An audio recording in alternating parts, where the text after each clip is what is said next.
এই তো হয়েছে, এই জানি ভাই বোট মা আসছে সেই বুড়িগঙ্গা নদী দেখতে। প্রথমে চড়তে চাইছিল না, অবশেষে চড়াইছি, ভয়ে ভয়ে চড়াইছি। আব্বা থাকলে মনে হয় চললই না হয় আব্বার ভয়ে। এখন তারপরও মানে জোর করেই চড়াইছি বলা যায়। আরে বাঁচি আর কয়দিন, ঘুরে দেখুক বড় ইয়া নদী, বুড়িগঙ্গা নদী। হ্যাঁ হটে পানি, হটে ওয়াটার বলো। হ্যাঁ হটে ওয়াটার। হ্যাঁ উঠবে, দেখছো ওরা ওরা কই যায়, ওরা কই যায়।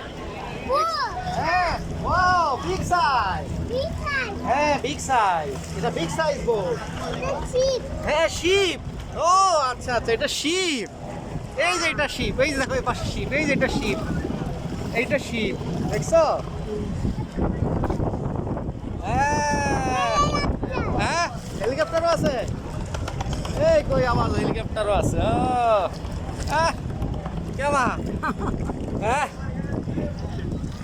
নৌকা কতদিন আগে চলছেন? হ্যাঁ কতদিন আগে নৌকা চলছিলেন? কত বছর আগে? কত বছর আগে?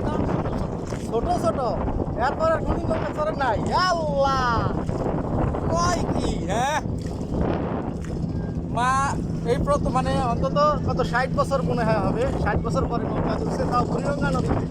বুড়িগঙ্গা নদী পানি অবশ্য এখন পরিষ্কার হয়েছে বৃষ্টি হওয়ার কারণে, আর শিপগুলো দাঁড়া রয়েছে। তবে যে পরিমাণ টলটল করতেছে, ইয়াং খোলা পানরা পরে যাইতে পারত, কিন্তু মাছ সব একেবারে জড়সড় হ্যাঁ বসে আছে। এখন আব্বার কি হবে যদি আমরা পানিতে ডুবে যাই, তাহলে কি হবে? আব্বার কি হবে কত? হ্যাঁ শিপ শিপ শিপ, ওটা বিগ সাইজ। হ্যাঁ বিগ সাইজ শিপ। কেমা তাহলে এখন বাড়ির লোকজনের কি হবে কও? আমাদের পানি ডুবে যাই না, এই নদী ছোট পাতলা পাতলা আছে। আমাদের নৌকার মাঝি যদিও বয়স্ক লোক, অসুবিধা নাই, ভয়ের কারণ নাই। আর বাইরে কয়দিন খাও মাই খাও, যা হয়েছে যতদিন হচ্ছেন না হচ্ছেন শৈলফুলের মাও।